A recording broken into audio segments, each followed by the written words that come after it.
o si era de noche también por las estrellas, como los antiguos navegantes. Y a veces podía pasar que el avión sufriera una avería. Y entonces a veces tenían que aterrizar, y a veces tenían que aterrizar en medio del desierto. El desierto, infinito espacio, sin nada, más que dunas de arena y sol. Y ahí estaba su aviador, el piloto que tenía que refaccionar el motor, y en eso se le jugaba la vida, porque por ahí tenía una provisión de agua para unas pocas horas y nada más. Una tarde, a la caída del sol, a este piloto, que se llamaba Antoine, se le averió el avión y él prudentemente aterrizó en el desierto. Sabía que iba a tener que desarmar todo el motor y estaba cayendo el sol, así que decidió recostarse a descansar porque estaba agotado y esperar al día siguiente. Se quedó dormido sobre la arena. Se despertó en plena madrugada y cuando abrió los ojos, ¿se imaginan lo que vio? La negrura del cielo, de las estrellas infinitas que parecían curvarse sobre la tierra, y sintió terror. Sintió el terror de estar solo en la tierra, frente al universo, frente al cosmos inmenso. Sintió el terror como si estuviera por salir propulsado hacia la nada. Y en ese momento cerró los ojos y vio dentro de sí una casita al final de la tarde a la que le daba el sol, en las afueras de Lyon, donde él había crecido, a orillas del río Ródano. La casita estaba sombreada por los tilos y él entró a la casita. Y en la cocina había olor a pan recién horneado y parecía como que recién habían tendido las camas. Y se acercó a una de las habitaciones y vio una camita, su cama, de cuando era niño. Y dijo, sí, este es un lugar para dormir. Y se acostó en esa camita y se quedó dormido. Sobrevivió porque pudo escribir para contar esta historia en un libro que escribió y que se llama Tierra de los Hombres. Este hombre, que era piloto de avión y que escribió este libro y contó esta historia, escribió también un libro que la mayoría de ustedes ha leído. El Principito, sí. El Principito es, junto con las aventuras de Don Quijote de la Mancha y los cuentos de Hans Christian Andersen, el libro más impreso en la humanidad después de la Biblia. Levanten la mano quienes tienen un ejemplar del Principito en la casa. Bueno, más de uno dijeron por ahí. Antoine de Saint-Exupéry, cuando los nazis ocuparon Francia, se exilió en Nueva York. Como él también escribía, hacía periodismo, se dedicó a eso. Pero quería a toda costa volver a Europa para luchar contra el nazismo. Finalmente, en 1944, aceptan sus servicios, lo designan para hacer un vuelo de reconocimiento sobre precisamente el Valle del Ródano, donde él había nacido, para hacer un reconocimiento donde se estaban desarrollando los movimientos de las tropas alemanas. Una mañana de julio de 1944, despega de la isla de Córcega con una autonomía de vuelo de 6 horas y nunca más volvió de ese vuelo. Y yo elegí empezar con esta historia, primero porque se trata de eso, se trata de compartir historias, pero además porque yo estoy segura que si a Antoine de Saint-Exupéry, porque lo he leído, le hubieran preguntado él qué era, qué se dedicaba, él hubiera dicho, soy piloto de avión.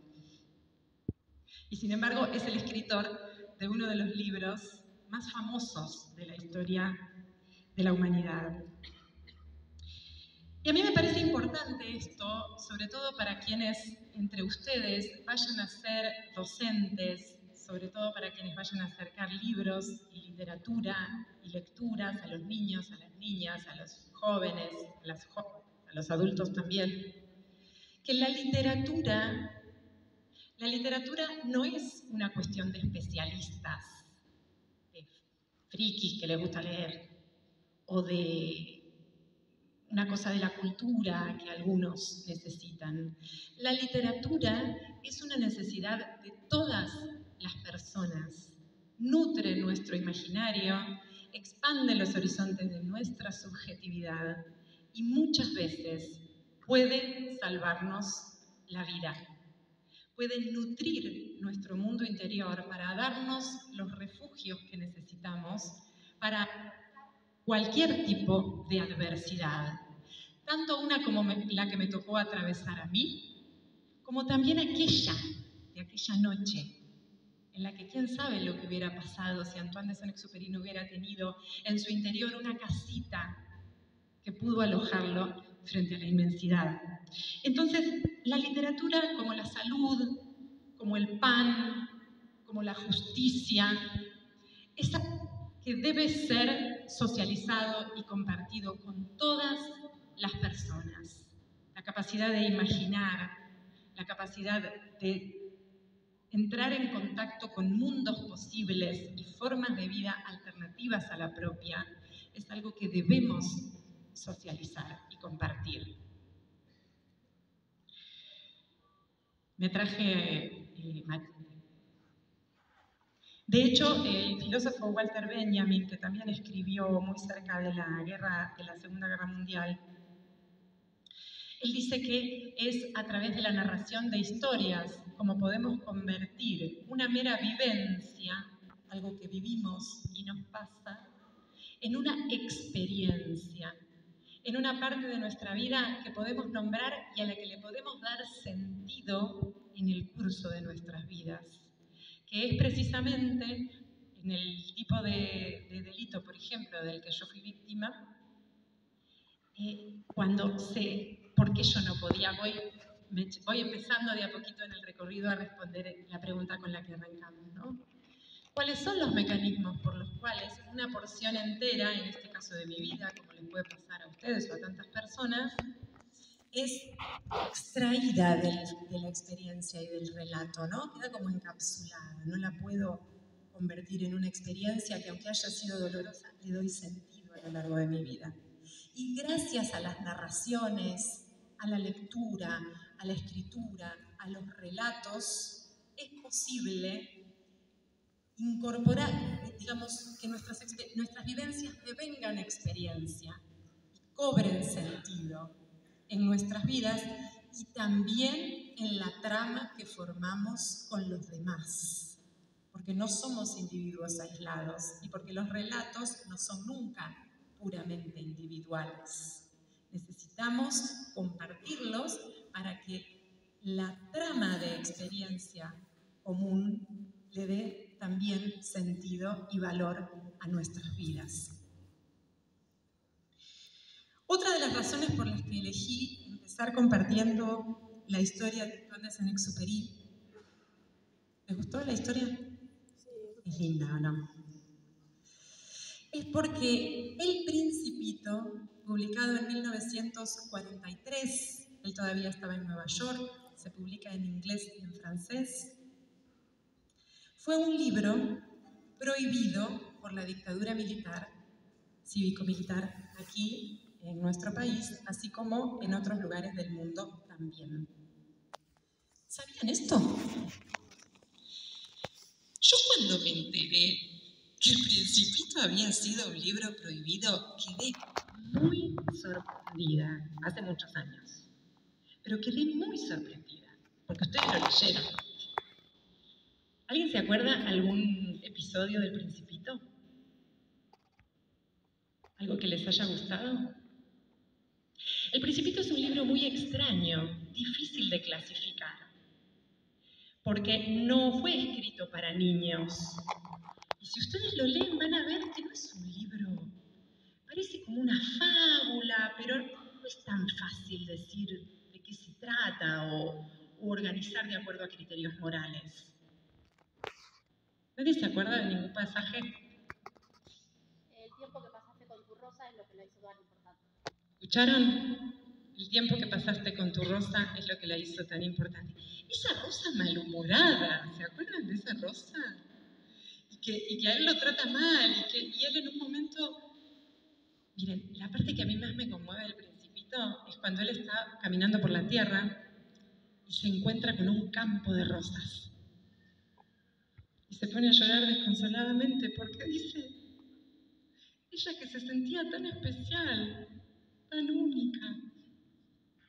Y mira, lleno de rosas. ¿Saben por qué me gusta esa parte? Porque es incomprensible. No es como, bueno, la del zorrito que nos enseña a ser amigos o... ¿Por qué llora al Principito? Bueno, un libro rarísimo. Pero en cualquier caso, más raro todavía, me parecía a mí, era que lo hubieran prohibido. Y yo quiero dejarles esta pregunta. ¿Qué es lo que a ciertos sectores del poder concentrado, de un poder, por ejemplo, como el de una dictadura o de un gobierno autoritario, qué es lo que ven tan peligroso en un libro como El Principito? Parece ser que fue prohibido junto con otros libros de literatura infantil, parece ser que el edicto, o no sé cómo se llamaba el documento de censura, decía que lo habían prohibido por tener ilimitada fantasía. Interesante, ¿verdad?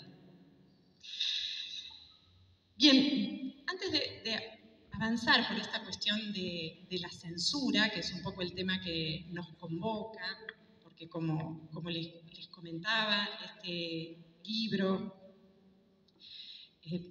que forma parte de la colección Identidades Bonaerenses, fue objeto de un cuestionamiento desde ciertos sectores del poder, junto con otros libros seleccionados por el programa. No fue directamente censurado, por suerte, cosa que si hubiera sucedido hubiera meritado una alerta mayor, pero hubo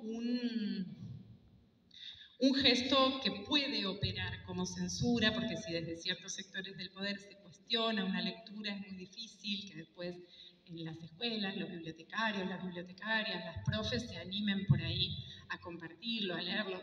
Por suerte viene sucediendo lo contrario, pero bueno, hizo falta una muy amorosa, fraterna y solidaria respuesta de parte de escritores, escritoras, lectores, lectoras, para seguir defendiendo nuestro derecho y nuestra oportunidad a leer.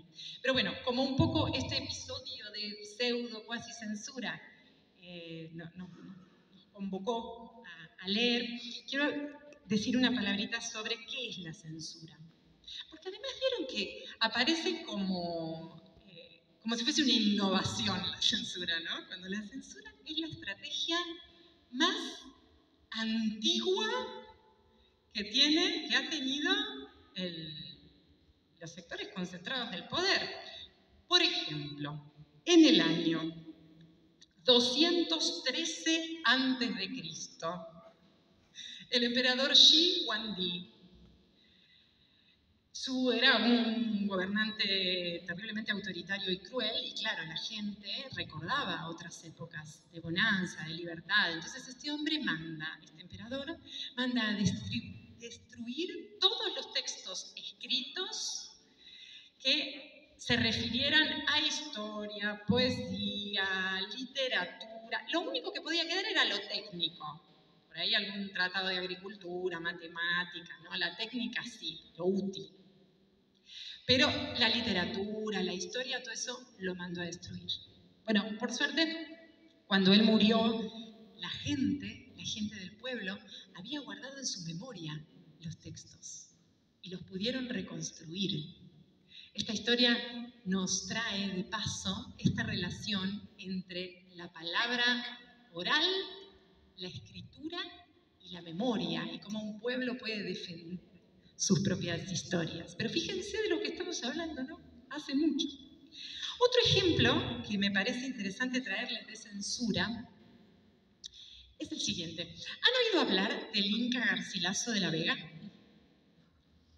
El Inca Garcilaso de la Vega era hijo de una princesa inca y un conquistador español. Es decir, estaba Cusco, la capital del imperio inca, llegan los conquistadores españoles, se apropian de la ciudad, la destruyen y un conquistador español concibe un hijo con una princesa inca. Y el Inca Garcilaso de la Vega recibe formación europea. Aprende latín, habla español, etcétera, etcétera. Pero tenía de primera mano los relatos de sus tíos maternos de cómo era la capital imperial, el Cusco, antes de ser intervenida por los europeos. Y aparte, el quechua era su lengua materna. Entonces, este señor escribe un libro que se llama Comentarios Reales de los Incas, donde cuenta todo esto. Léanlo.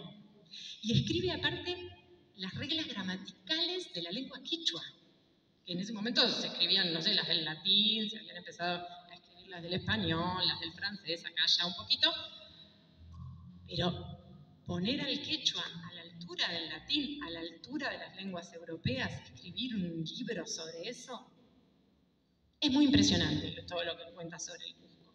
El caso es que tiempo después, las autoridades coloniales prohíben la impresión y circulación de los comentarios reales del Inca Garcilaso. Y acá es donde nosotros nos tenemos que preguntar, ¿por qué lo prohíben? ¿Qué había de tan peligroso en que alguien contara cómo era el Cusco, cómo vivía la gente en América y que pusiera la lengua originaria a la par de las otras lenguas? Había algo peligroso ahí, ¿verdad? El que lo mandó a imprimir nuevamente, dato de color, porque nos gustan los datos de color, ¿saben quién fue?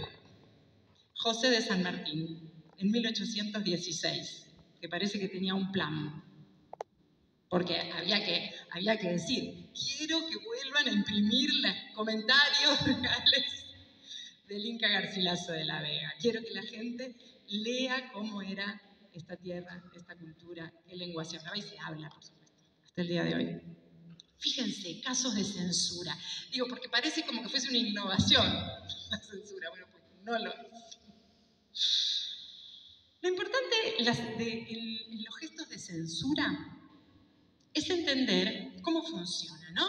En ella, un grupo de personas, los censores, se arrogan el derecho de leerlo todo y de decidir qué es lo que van a leer o no todos los demás.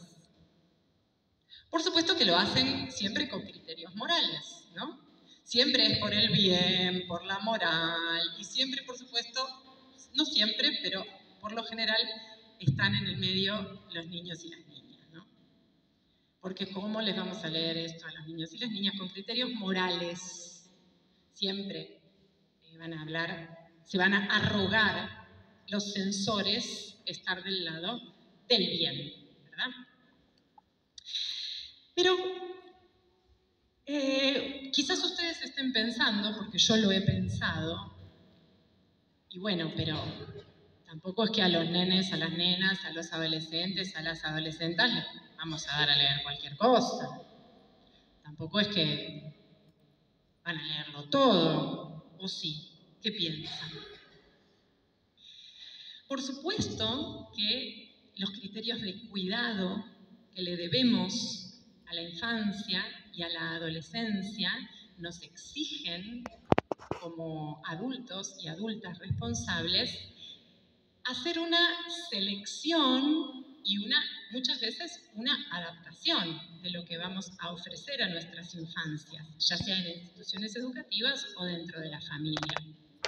Pero ustedes fíjense, la adaptación. Cuando uno adapta un texto, un material, intenta hacerlo accesible al otro, ¿verdad? Entonces puede cortar alguna parte, puede introducir una modificación en ese texto, pero la intención es que devenga accesible, es abrirlo a que el otro, la otra, lo conozca de acuerdo con las herramientas de las que dispone. Si es una persona ciega, va a haber que traducirlo al braille o reescribirlo, por ejemplo, ¿cierto? Si no habla la lengua, va a haber que escribirlo en otra lengua. Si la persona... En fin, puedo operar sobre ese texto para producir una adaptación, para acercarlo, teniendo en cuenta si se trata de un niño o una niña, que cuando ese niño o esa niña crezcan va a poder leer el material completo, por supuesto. ¿Se entiende? La censura a veces se confunde, porque comparte algunos procedimientos, porque la censura también corta y cambia. Pero la intención, el objetivo de la censura es de signo opuesto al de la adaptación, que es retirar del acceso un determinado material. ¿Ven la diferencia? Entonces sí, por supuesto que adaptamos y seleccionamos con criterios que tenemos como docentes, como profesionales, en nuestros institutos de formación, en nuestras escuelas, o si tienen otro tipo de accesos a la infancia, claro que sí, pero el gesto no es el de la censura. ¿Se entiende la diferencia? Censura nunca. ¿Por qué censura nunca? Y acá hay algo importante para tener en cuenta, y es que cuando alguien, quien sea, ¿no?, que en ese momento tiene poder a su disposición, censura un libro, un escritor, una escritora, se tiende a pensar que es un ataque contra esa escritora. Supónganse contra mí que yo escribí este libro. Pero en realidad, el verdadero ataque no es contra mí. El ataque es contra los lectores. Porque yo el libro ya lo escribí. Los que están siendo atacados en su derecho de leer son los lectores y las lectoras. Es el lectorado y la población en general.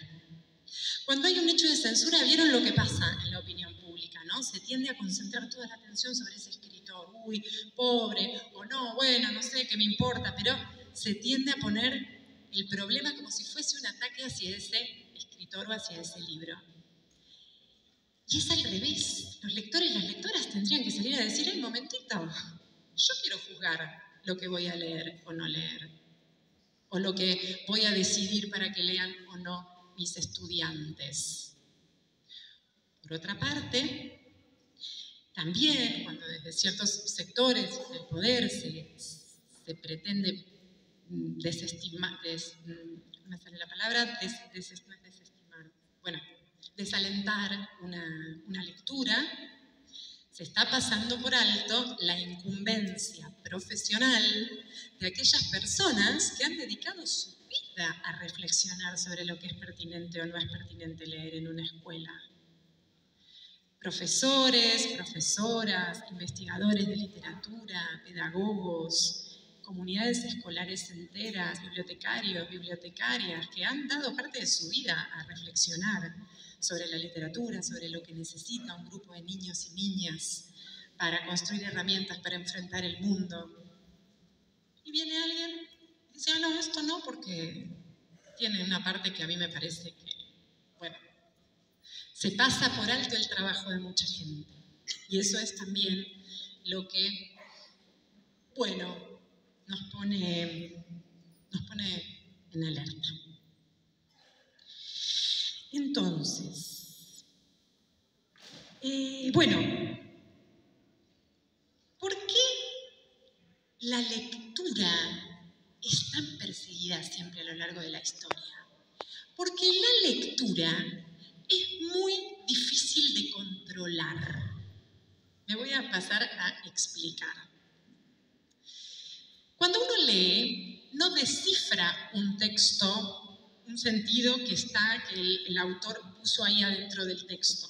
No. Cuando uno lee, completa el sentido que el autor o la autora dejó a medio camino en el texto. Esto, si les interesa, profundicen en la teoría de la lectura, Umberto Eco, Roger Chartier. En los textos hay blancos, hay espacios, hay vacíos, que ustedes cuando leen los completan. Por ejemplo, hace un rato, cuando yo les hablé de una casita, cada uno de ustedes se imaginó una casita diferente. No vimos todos la misma casa. Porque esa casa ustedes la fabricaron con los materiales de su propia imaginación. Y ahí es donde ustedes, al leer, completan el sentido y nutren su mundo interior. El hecho de, yo puedo controlar lo que escribí, pero yo no puedo controlar lo que ustedes van a leer. Y ese gesto esencialmente rebelde de la lectura, esencialmente inatrapable e incontrolable, es especialmente modesto para personas que quieren controlar a los demás, ¿verdad? Por ejemplo, miren qué linda esta cita de Roger Chartier, que es un historiador de la lectura. Dice, la lectura jamás es totalmente impuesta y no puede deducirse de los textos de que se adueña. ¿Se entiende? O sea, la lectura no está lo que ustedes leen no está en el texto.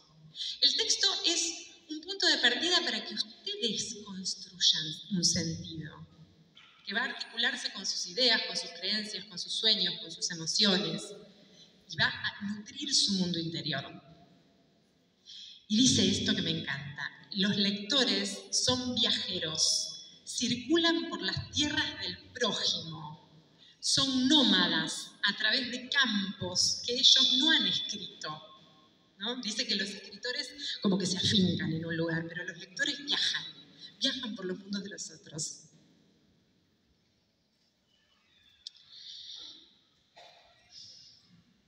Bien, uno de los, y de todos los textos, porque por supuesto hay textos más abiertos y textos más cerrados, hay textos que nos dan más oportunidad de imaginar nosotros y textos que ya vienen más cerraditos. Por ejemplo, si ustedes van a leer una entrada en la enciclopedia, una definición, yo qué sé, que es la célula, bueno, por ahí no imaginan tanto, pero si leen un poema, el poema viene más agujereado, exige más al lector, a la lectora, a que imagine, a que construya sentido.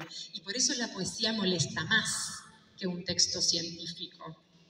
Fíjense, ya lo dijo Xi Guangdi, que tiene muchos discípulos en la actualidad. Siempre es así. Siempre están los que quieren que no poeticemos. Vamos a seguir poetizando. Bueno, entonces, el cuestionamiento, ¿cómo vienen? ¿Cómo están? Bien.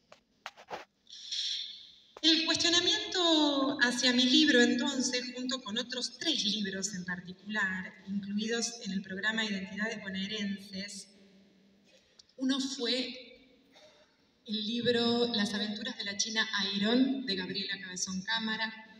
El otro fue Come Tierra, de Dolores Reyes, y el otro Las primas, de Aurora Venturini. Fueron cuestionados, digamos, el cuestionamiento giraba en torno al hecho de que los 3 libros incluían pasajes sexualmente explícitos y se consideraba poco apropiado para lectores jóvenes, ¿no? Como son los estudiantes de la escuela secundaria. Este argumento no fue difícil de rebatir, porque basta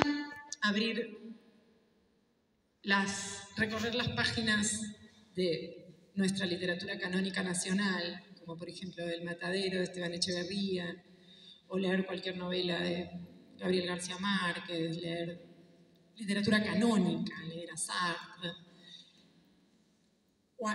prácticamente cualquier texto literario canónico que ustedes vayan a leer, muy probablemente contenga pasajes que aborden las cuestiones que son problemáticas para nosotros, que no nos son fáciles de abordar. Distintos tipos de violencias, cuestiones relativas a la sexualidad. Claro que sí, por supuesto, somos seres humanos. No son cuestiones sencillas, fáciles, son cuestiones que nos interpelan, sobre las cuales tenemos involucradas experiencias, algunas dolorosas, algunas felices, algunas que no comprendemos. Son experiencias que tienen que ver con el modo en el que nos organizamos socialmente. Está bien que sean temas difíciles. La literatura aborda temas difíciles, toda la literatura. La literatura canónica, la literatura nacional también. De modo que ese argumento era fácil de desandar, ¿no? Decir, bueno, si no vamos a poder leer a Gabriela Cabezón Cámara, a Dolores Reyes, a Sol Fantín, porque incluye pasajes sexualmente explícitos, tendríamos que prohibir toda la literatura.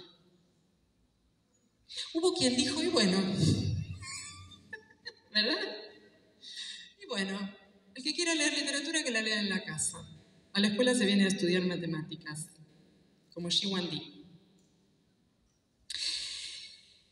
Y ahí nos empezamos a hacer una idea, ese es mi propósito en esta charla, de qué es lo que esa fantasía ilimitada molesta.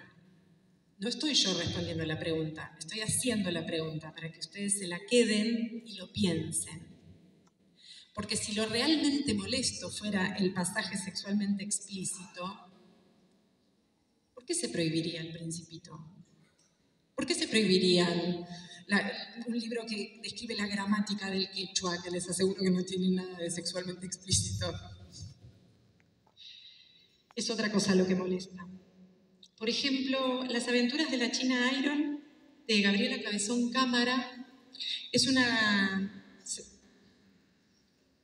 Veo que me están grabando y me da vergüenza definir qué es Las aventuras de la China Iron. No voy a decir lo que es, pero voy a decir que yo lo he leído como una gauchesca feminista, donde ella reescribe la tradición nacional de nuestro poema nacional, que es el Martín Fierro, desde la perspectiva de la esposa de Martín Fierro, que es la China Iron. Iron en inglés se puede traducir como fierro. Es un libro muy empático con toda forma de subalternidad, la de las mujeres, la de las diversidades sexuales, la de las especies, la racialización, etcétera, etcétera, y reescribe nuestra tradición nacional en una clave que es solidaria, que es fraterna, que está toda llena de preguntas y de oportunidades de repensar nuestra identidad. El libro de Dolores Reyes, Come Tierra, es una novela que presenta a una adolescente pobre que vive en el conurbano bonaerense y gira en torno a la problemática urgente y atroz de los femicidios, más allá de los pasajes sexualmente explícitos.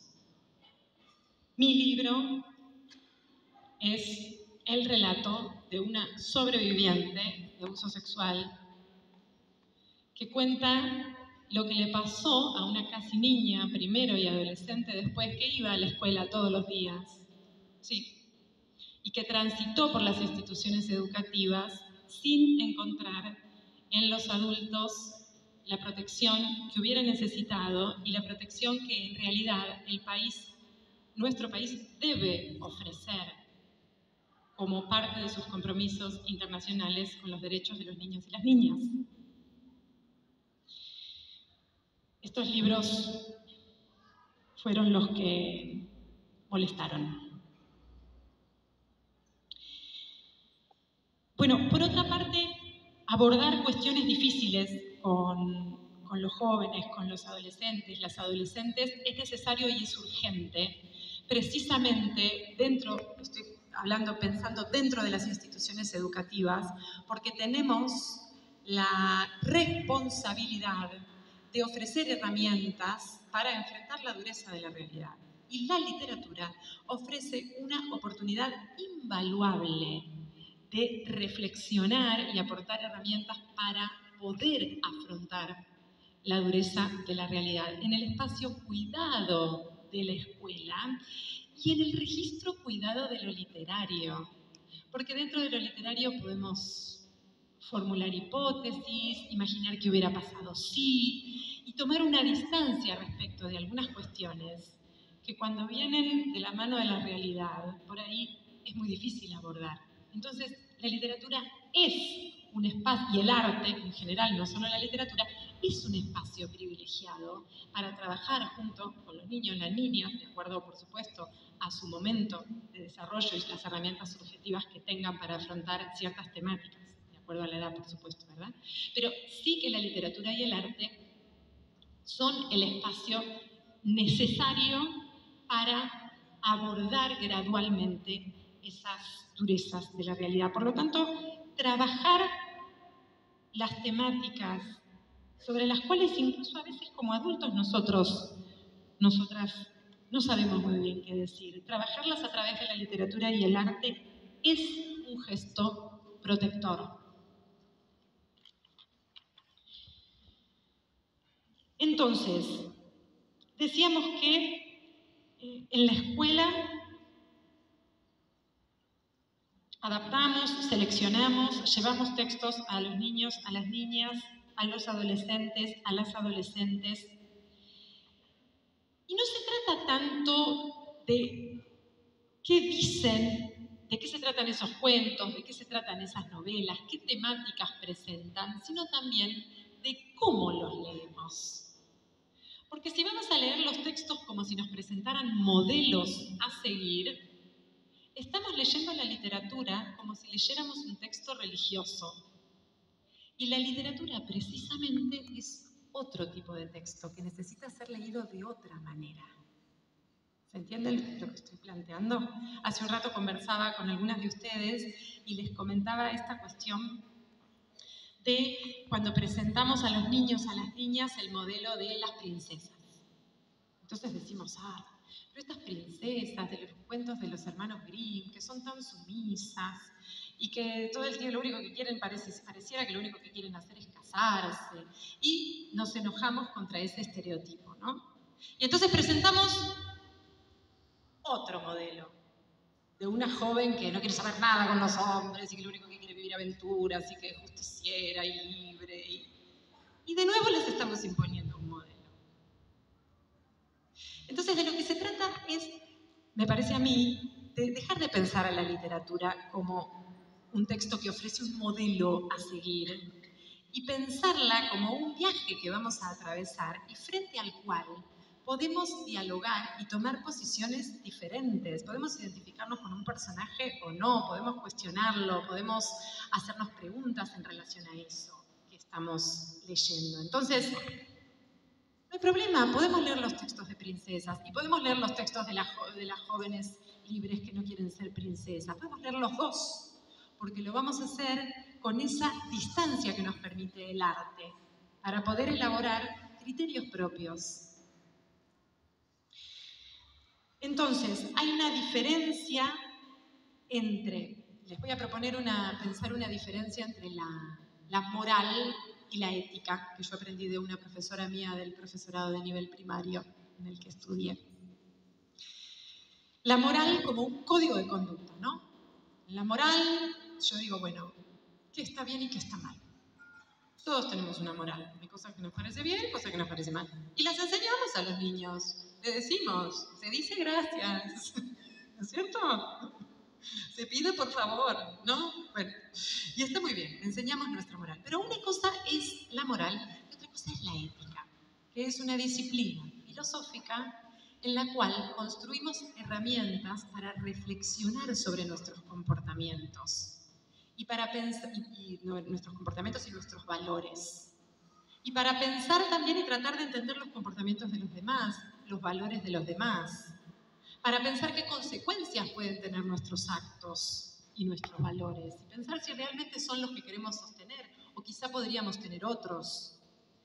Entonces, cuando leemos literatura con nuestros niños, con nuestras niñas y nuestros jóvenes, sí vamos a generar espacios de reflexión ética. Pero una cosa, así como también vamos a generar espacios de reflexión estética, artística. Pero una cosa, como hacemos cuando miramos una película, cuando miramos una serie, ¿cierto? Que nos hacemos preguntas éticas. Pero una cosa es generar espacios de reflexión ética de lo que leemos y otra es ponerla como código moral a seguir. Esto es importante porque tenemos la Ley de Educación Sexual Integral, desde el año 2006, que rige para todo el país, la ley 26.150. ¿Conocen la ley? Esta ley forma parte de una política que viene a intentar cumplir con los compromisos internacionales que asume nuestro país a partir de la reforma constitucional de 1994, cuando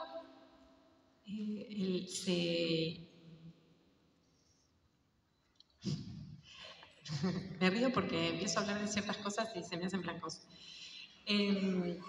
Cuando nuestro país se compromete con los derechos humanos y los derechos de los niños, las niñas y los adolescentes. Como parte de esos compromisos está la protección integral de la infancia y protegerla también de toda forma de violencia y de abuso. Y una política a nivel nacional que quiera proteger a los niños y las niñas, ¿dónde va a estar? Sino en la escuela, que es el lugar donde están todos los niños y todas las niñas. Como los casos de abuso sexual contra la infancia y la adolescencia, la mayoría de las veces, si no son intrafamiliares, igual cuentan este tipo de delincuentes, se ganan la confianza de las familias para poder violentar a los niños y las niñas, no es suficiente que quede a cargo de la familia, porque la familia muchas veces no es la atacante, pero sí en todos los casos no está siendo capaz de proteger al niño y a la niña por un montón de circunstancias. Por ejemplo, porque el agresor se haya ganado la confianza de esa familia o por muchas otras razones que suceden. Por eso es que las escuelas donde los niños y las niñas están tienen que implementar políticas como es la educación sexual integral que resulten protectoras, porque los niños y las niñas son sujetos de derecho. Y somos todos los adultos y las adultas los que tenemos responsabilidad sobre toda la infancia. Por eso es que la ley de educación sexual integral es obligatoria para todos los niveles del sistema educativo en todo el país. Porque no tiene que ver con las opciones ideológicas de cómo cada persona adulta quiera vivir su sexualidad o las opciones de vida que tome, sino con la protección de todos los niños y todas las niñas de las violencias a las que están expuestos por su condición de niños y niñas. Pero cuando trabajamos literatura en el marco de la educación sexual integral, tenemos que prestar atención a preservar este estatuto estético, a no olvidarnos de que estamos trabajando con obras de arte y que no se trata de bajar línea, se trata de construir criterios y herramientas de pensamiento para que los niños y las niñas enriquezcan su subjetividad, ganen autonomía y puedan, no quizás evitar un ataque, porque eso para un niño o para una niña probablemente sea imposible, pero sí evitar que se croniquice. Eso sí, se puede evitar. Bueno, las escuelas, entonces, en este momento histórico en el que estamos, las escuelas tienen un gigantesco potencial emancipador y protector que en otros momentos, no sé, Michel Foucault, la década del 70, habla, un filósofo francés, habla de la sociedad disciplinaria, ¿no? Y aparece esta idea de que la escuela como lugar de encierro promueve el sometimiento. ¿Verdad? Unos años después, otro filósofo francés, más o menos, no tantos después, pero un poco después, Gilles Deleuze, dice, bueno, esto era verdad. Los lugares de encierro como las escuelas, como los hospitales, promovían el disciplinamiento ahí adentro, el sometimiento muchas veces de las personas. Pero esto ha dejado de ser así tal cual, porque ahora vivimos ya no en sociedades disciplinarias, sino en sociedades de control, donde el control social ya no se ejerce dentro de la escuela, sino en lo abierto.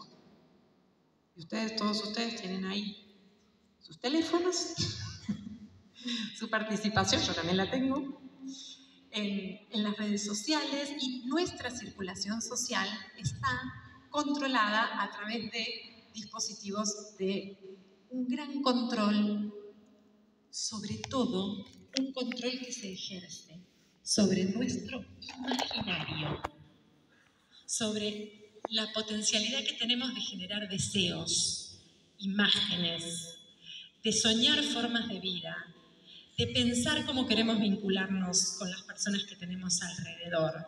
Sobre esa actividad imaginaria se ejerce un control en lo abierto. Y frente a ese control en lo abierto, dentro de las escuelas tenemos la oportunidad de generar espacios de emancipación y de cuidado, donde nuestros alumnos y alumnas puedan tener la oportunidad de leer en libertad, de leer en profundidad, de hacer lo que en teoría de la lectura se llama lecturas intensivas. Porque hoy por hoy se lee todo el tiempo. Ustedes todo el tiempo están leyendo, ¿no? Yo también, mensajitos, el mail, lecturas intersticiales le llaman a eso. Estoy ahí leyendo.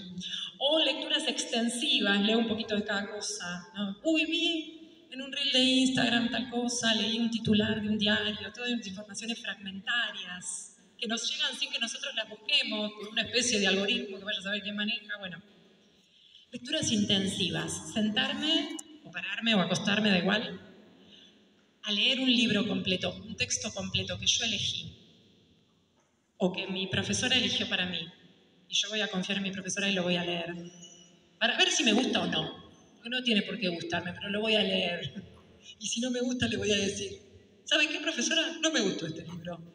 ¿Y sabe por qué se lo puedo decir? Porque lo leí. De eso se trata. Ese tipo de lectura intensiva que exige bajar los niveles de ansiedad, soportar el trabajo del propio imaginario, sí, requiere un esfuerzo, nos fortalece subjetivamente de una manera enorme. Y ese tipo de fortaleza es la que tenemos la responsabilidad de promover en los espacios protegidos de las escuelas, ¿no? Sin dejar que nos invada esa lógica externa. A veces se dice: no, bueno, para los chicos de ahora hay que traerles esto, hay que traerles aquello. Le pongo. A veces se piensa que el gesto de poner límites es un gesto conservador. No estoy de acuerdo con eso. Me parece que desde quienes defendemos la libertad, la justicia para todos, también es necesario poner límites. Incluso muchas veces ponerse estricto con los límites, decidir cuáles nos convienen y cuáles no.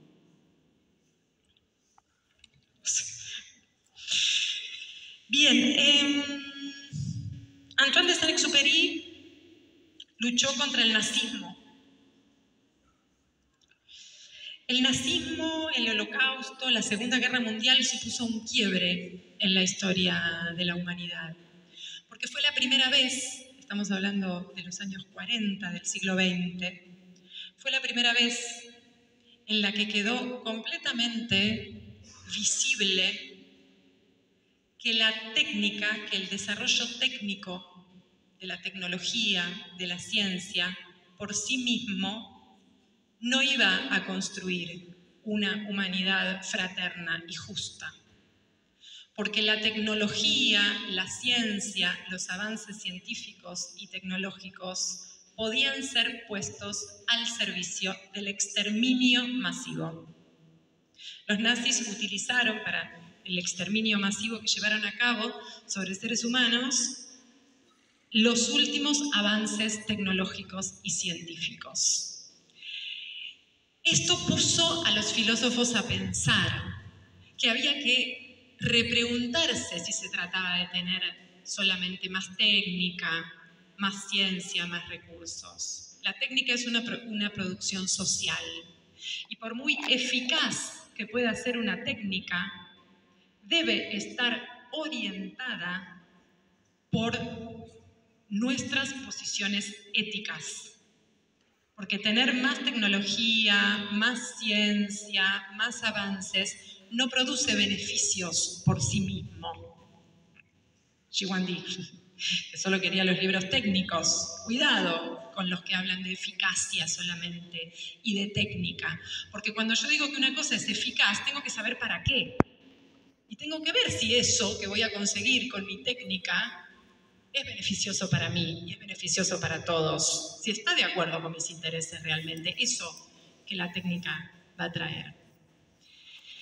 Antoine de Saint-Exupéry luchó contra el nazismo y Theodor Adorno, un filósofo que escapó y sobrevivió un tiempo, dijo en los años 50, en un artículo muy potente de los años 50, que el único, o el principal, mejor dicho, objetivo de la educación es que Auschwitz no se repita.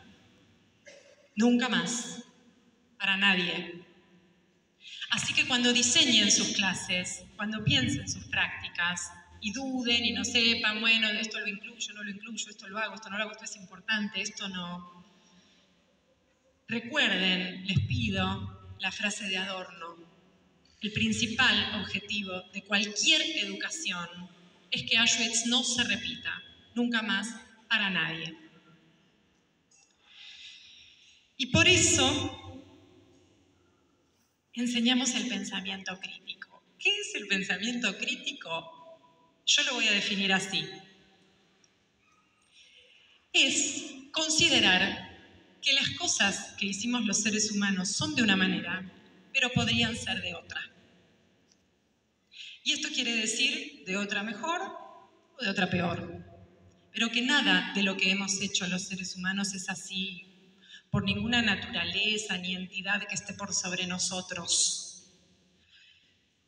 Y para enseñar esto, lo mejor que hay es la literatura, que nos hace imaginar otras posibilidades en la realidad. Y esto es así desde el nivel inicial, desde que son así.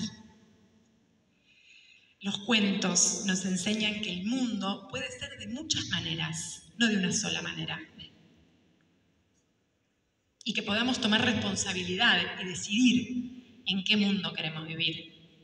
Y que nadie sea capaz de bloquear el imaginario. Porque quizás no podemos realizar nuestros sueños. Pero ¿quién nos va a venir a decir que no podemos soñarlos? Nunca lo permitan, no lo permitamos, por favor. Bueno. Para construir mundos habitables fuera de nosotros y dentro de nosotros, como Antoine de Saint-Exupéry que construyó esa casita. Así que, sí.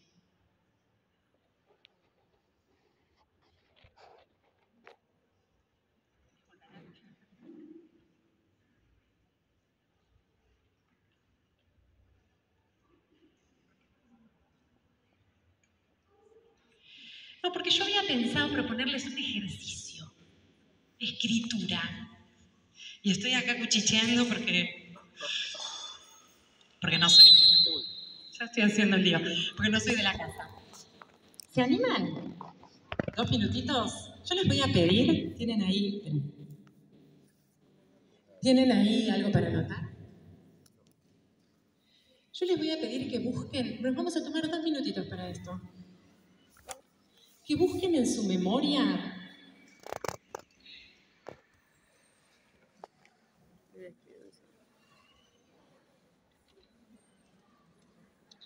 algún espacio, un paisaje, un bosque, una playa, una montaña, una ruta, otro planeta, una casa, un castillo, una guarida, algo que que guarden ustedes en su memoria, pero que lo hayan conocido a través de la literatura. No vale películas, no vale imágenes visuales. Piensen, un castillo, una escuela, una casa abandonada, un camino, una madriguera, un jardín. Y que anoten en 2 o 3 renglones qué se ve, ¿es de día o es de noche? ¿Cuál es la temperatura? ¿Cómo se siente el aire? ¿Qué se oye? ¿Cómo huele? ¿Cómo se sienten ustedes ahí? Anoten, 2 renglones.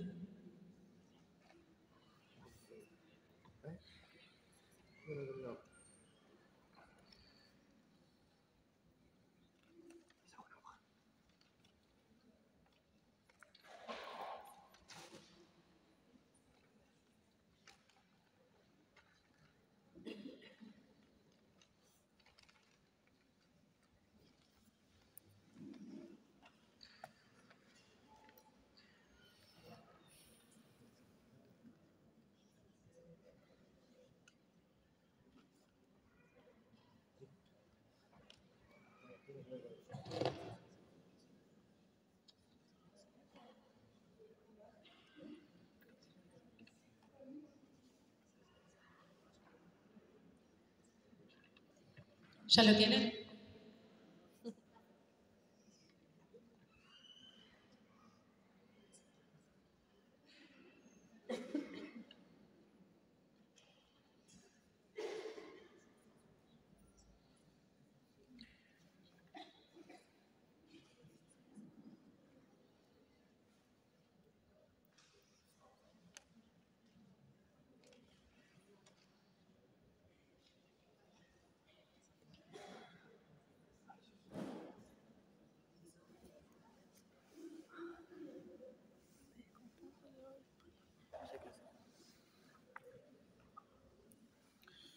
Ni idea.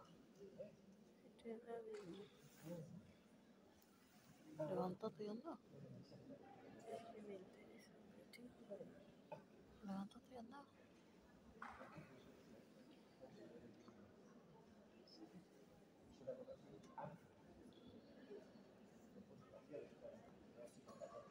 Bueno, ahora sí, nos escucho hablar, así que ya está.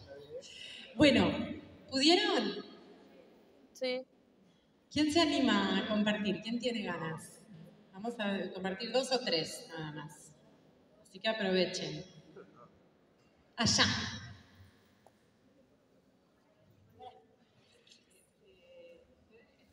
Bueno.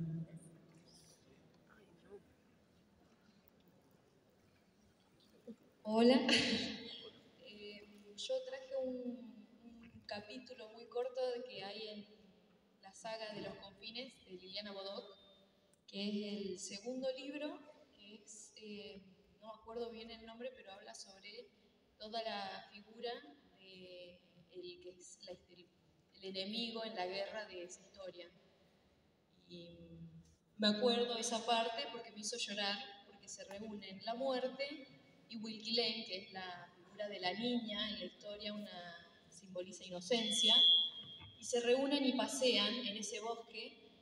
Y me acuerdo fijo porque me hizo llorar, que no es raro en realidad, yo lloro mucho, soy una persona que llora mucho con cualquier cosa que la conmueve, pero el frío cálido que me recorrió me asfixió, porque el inicio y el fin se encuentran y comparten una pausa que es significante en el relato y en la lectura misma. Muchas gracias. Muchas gracias.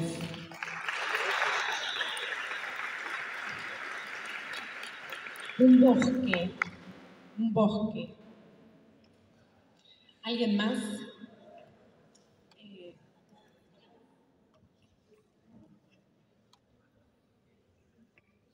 Hola, ¿qué tal? Yo elegí Casa Tomada de Cortázar.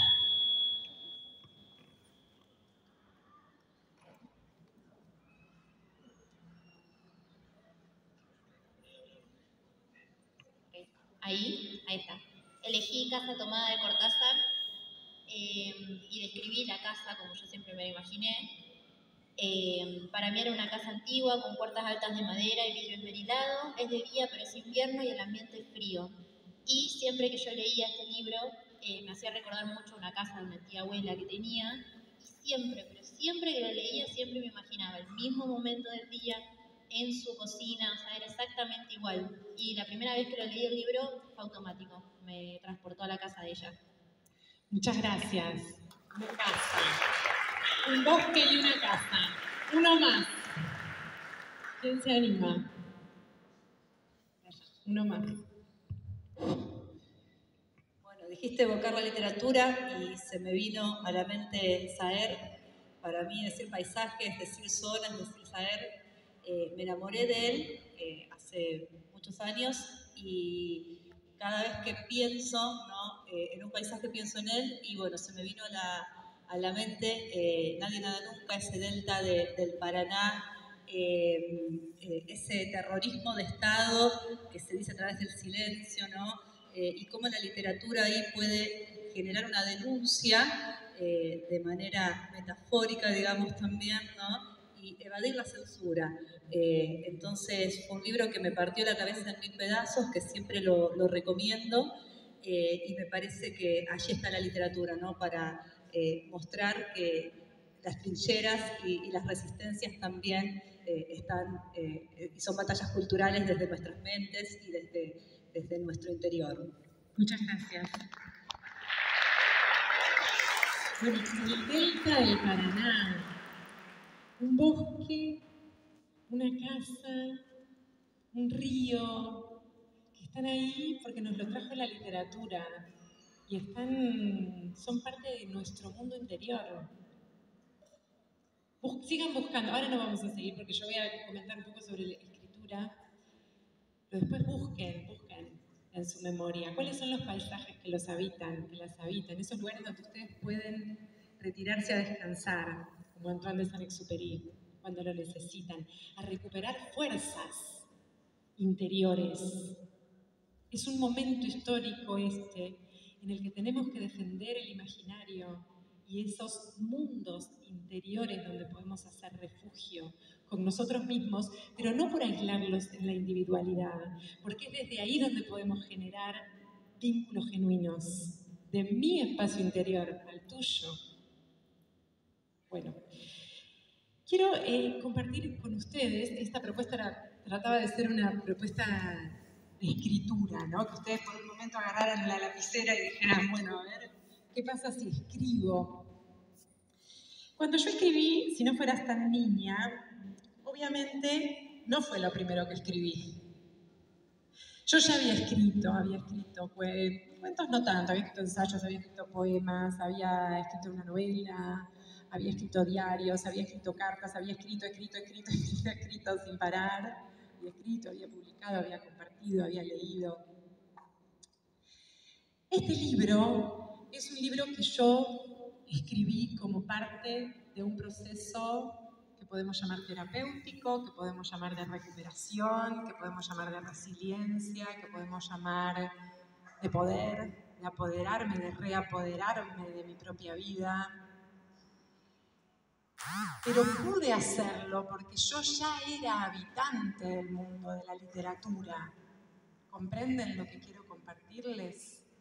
Que esa posibilidad que yo busqué y que me fue dada también de ser una habitante del mundo de la literatura, a mí me dio la posibilidad de tener una herramienta muy poderosa cuando yo la necesité.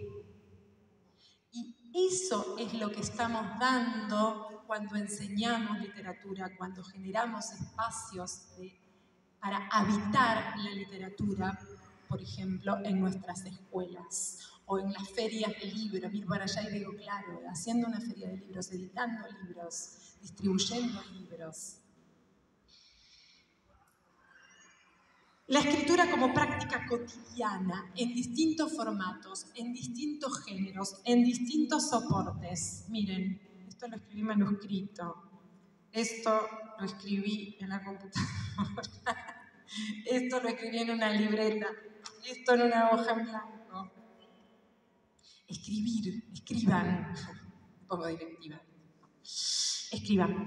Porque así como la lectura no es un mero desciframiento de signos, cuando yo leo no estoy pasiva descifrando lo que el escritor o la escritora puso ahí, estoy colaborando con la construcción del sentido, ¿sí?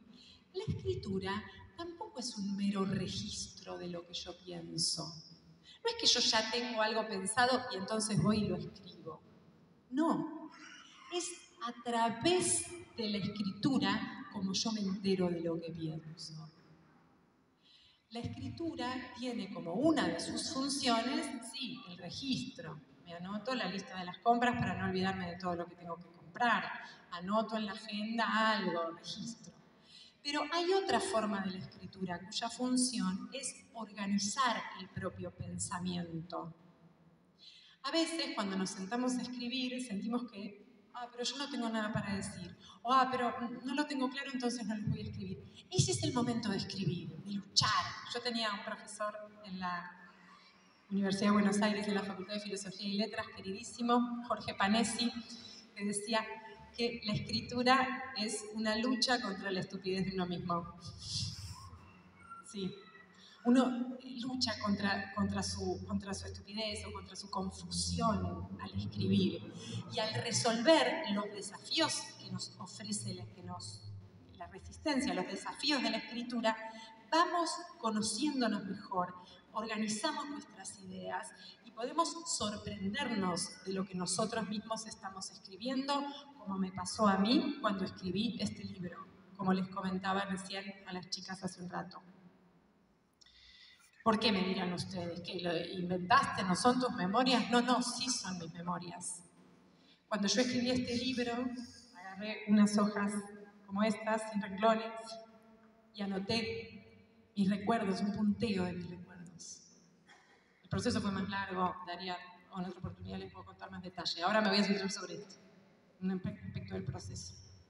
Escribí como una lista. Bueno, pasó esto, las cosas que yo no me había olvidado nunca, por supuesto. Pero cuando me puse la listita acá y la computadora acá y empecé realmente a contar cada uno de esos ítems, a desplegarlo en un relato, empecé a sorprenderme muchísimo. Y por momentos también se hizo duro. Yo misma no podía creer, no podía entender. Yo siempre lo volví a leer y decía, pero esto... Y me iba, como tengo internet en mi computadora en mi casa, porque esto fue hace pocos años, me iba a Google y googleaba las leyes de la época. Pero esto que yo estoy contando ya era un delito en 1998. Y fue a través del proceso de escritura que yo empiezo a organizar mis ideas y a saber algo que no sabía así de claro antes de escribirlo. Es un mero ejemplo porque es el libro que nos convoca. Pero entonces, la escritura, en mi caso, fue parte de mi proceso de comprensión.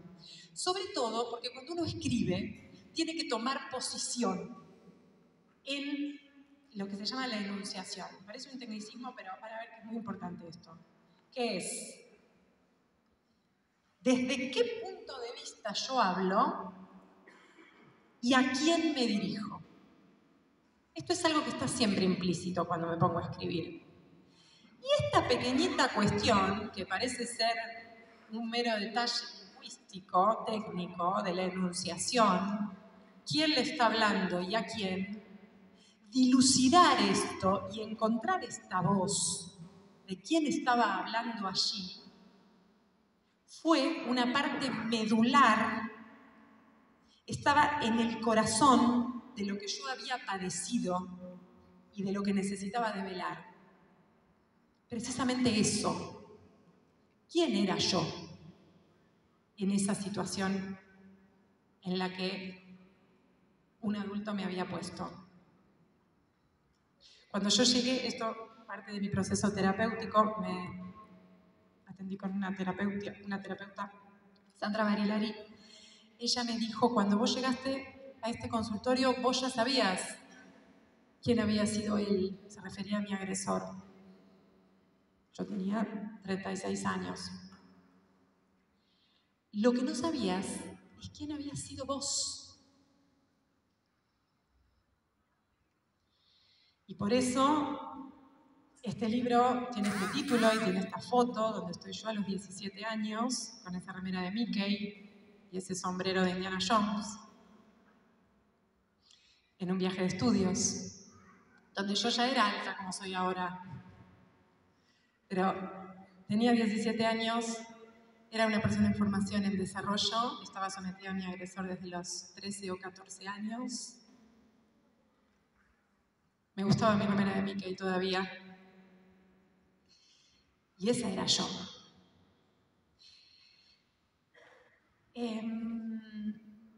Y esto uno lo averigua escribiendo.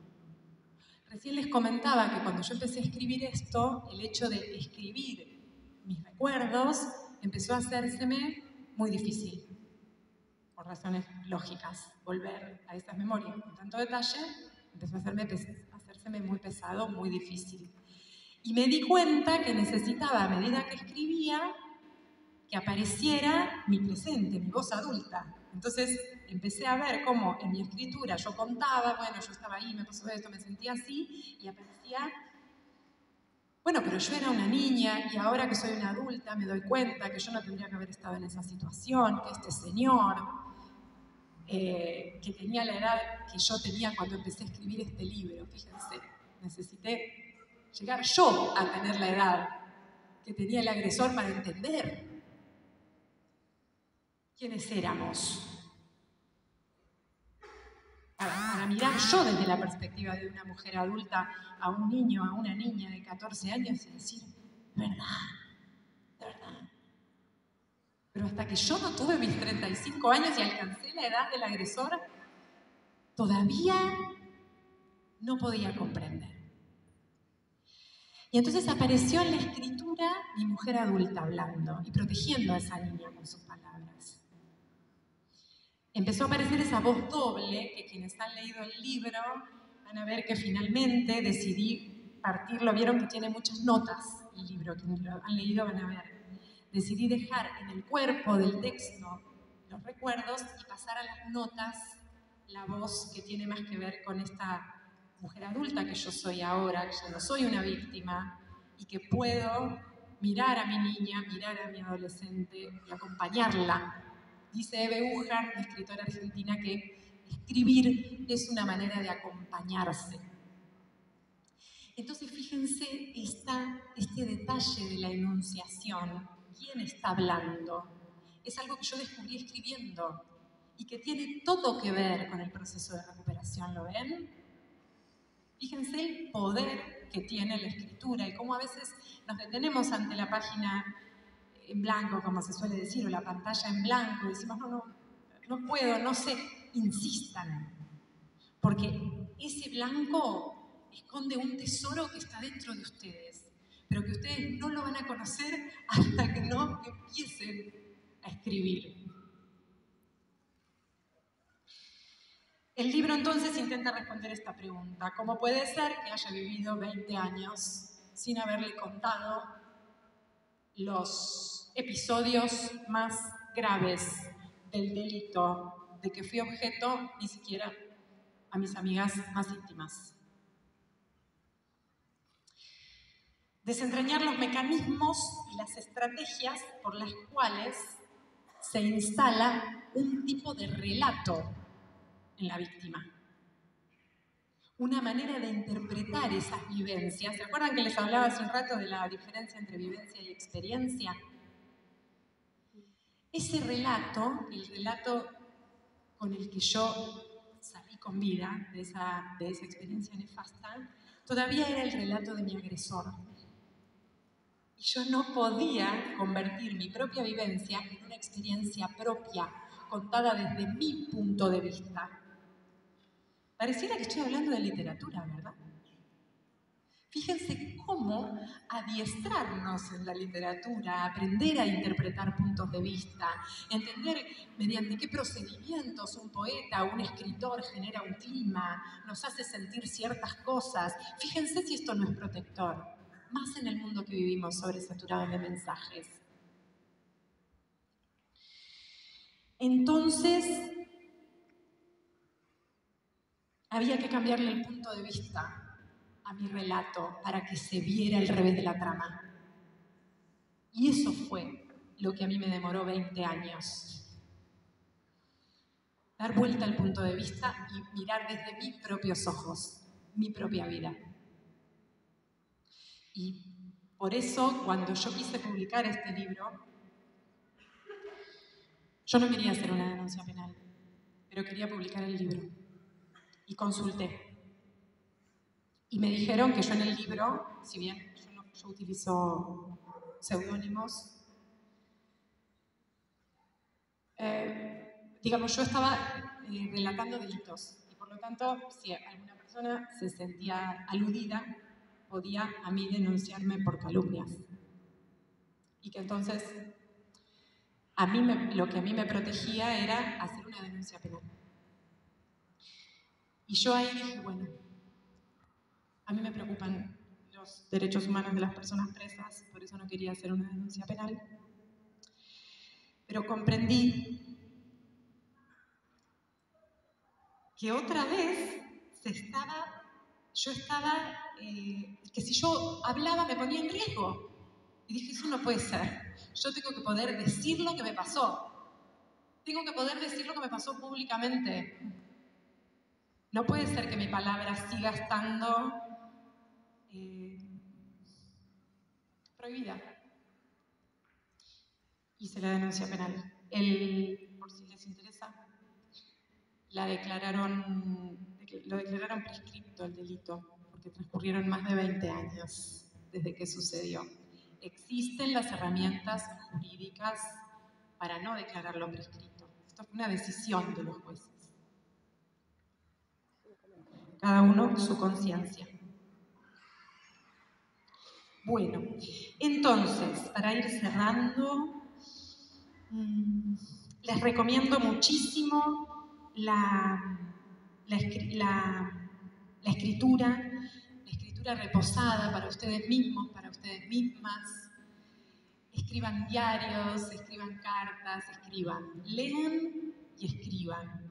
Se los recomiendo muchísimo, porque la lectura les va a deparar una felicidad que quizás no se la estén imaginando y una potencia de libertad, de autonomía, de poder también, que creo que supera lo que nos podemos imaginar. Defiendan su espacio de lectura, su tiempo de lectura.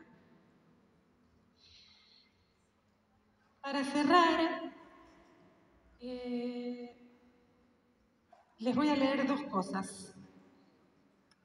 Una es un fragmento de mi libro y la otra es un poema que les voy a regalar porque se lo merecen. Durante décadas yo no podía contar lo que me había sucedido en la adolescencia, porque si bien sabía que había estado involucrada en una institución con características de grupo de control, con un fanatismo religioso dogmático demencial, me faltaba una pieza clave para entender de qué modo había operado en mí en particular, aislándome del resto de la vida, aun cuando yo iba al colegio todos los días. Me faltaba integrar una dimensión especialmente lesiva de toda esta experiencia, algo que me habían hecho a mí en la extrema singularidad de mi persona, de mis pensamientos y de mis afectos. Algo que me habían hecho en el cuerpo, o más específicamente, en la sexualidad. Eso que me faltaba integrar era el abuso sexual que se montó sobre el aparato delirante de esa institución, pero que tuvo las características típicas de cualquier abuso sexual de un guía religioso y de un profesor sobre una adolescente que está bajo su influencia. Y eso en particular, eso que Marcos me hizo a mí, empezó en el internado, en el retiro espiritual de febrero de 1997, mediante la captación. Fue en esa circunstancia en la que él me tuvo a su disposición, concentrando una autoridad desmesurada sobre mí, cuando me eligió como presa y empezó a desarrollar, con la paciencia de un estratega, su plan criminal. Comprender esto fue la llave que me permitió empezar a contar una historia que estuvo clausurada para mí misma durante la mitad de mi vida. Una historia a la que yo aludía no solo de manera inconexa, sino, y esto es lo más tremendo, según la lógica del agresor.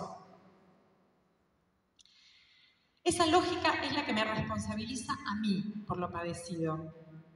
Es la lógica que borra su delito, la que dice que yo me desinteresé de las actividades de los chicos y chicas de mi edad en un ejercicio libre de mi elección, la que dice que a mí empezaron a parecerme frívolas y superficiales las actividades de mis compañeros y compañeras que tenían que ver con el ocio, con el placer, con el descubrimiento de la sexualidad, con el ejercicio de cierta rebeldía, con la búsqueda de ideas propias, que me empezaron a parecer frívolas y superficiales por características autónomas de mi personalidad.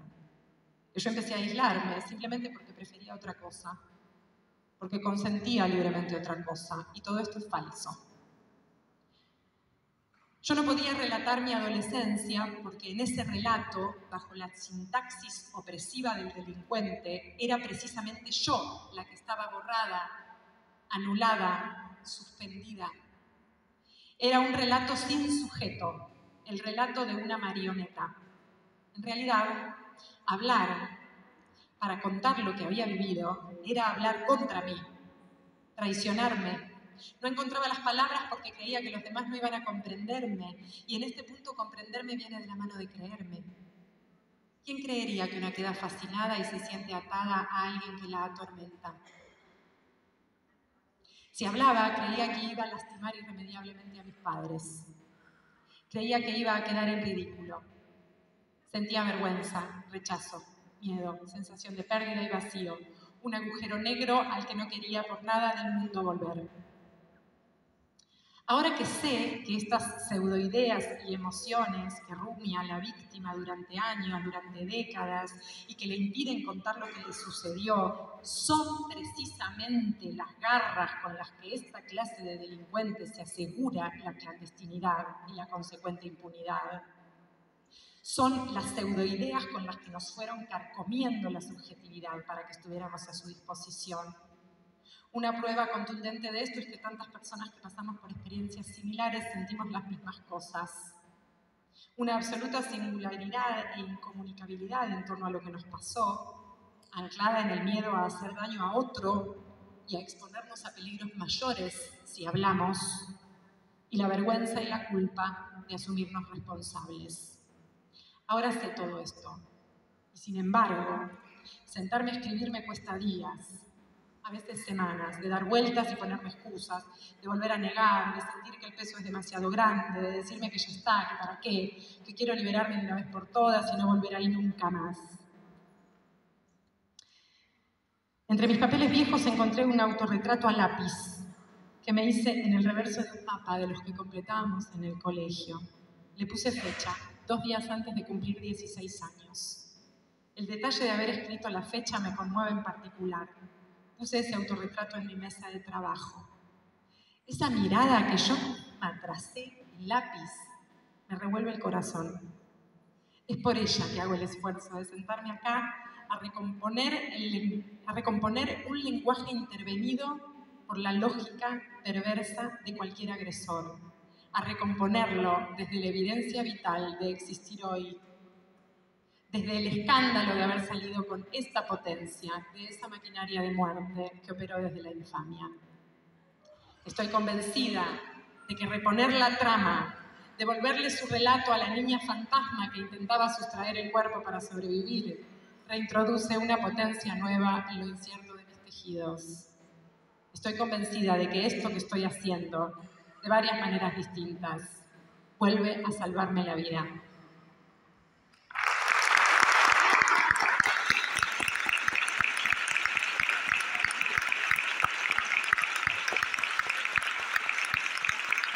Bueno, y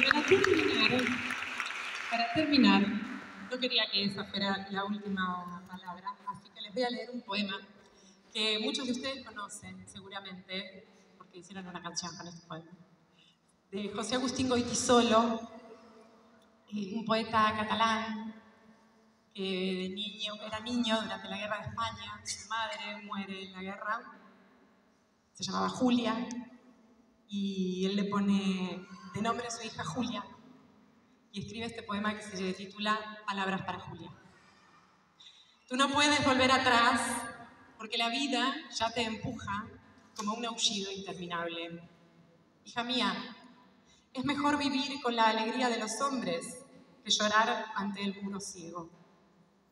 Te sentirás acorralada, te Te sentirás perdida o sola. Tal vez querrás no haber nacido. Yo sé muy bien que te dirán que la vida no tiene objeto, que es un asunto desgraciado. Entonces siempre acuérdate de lo que un día yo escribí, pensando en ti como ahora pienso. La vida es bella, ya verás, como a pesar de los pesares, tendrás amigos, tendrás amor. Un hombre solo, una mujer, así tomados de uno en uno, son como polvo, no son nada. Pero yo cuando te hablo a ti, cuando te escribo estas palabras, pienso también en otra gente. Tu destino está en los demás. Tu futuro es tu propia vida. Tu dignidad es la de todos. Otros esperan que resistas, que les ayude tu alegría, tu canción entre sus canciones.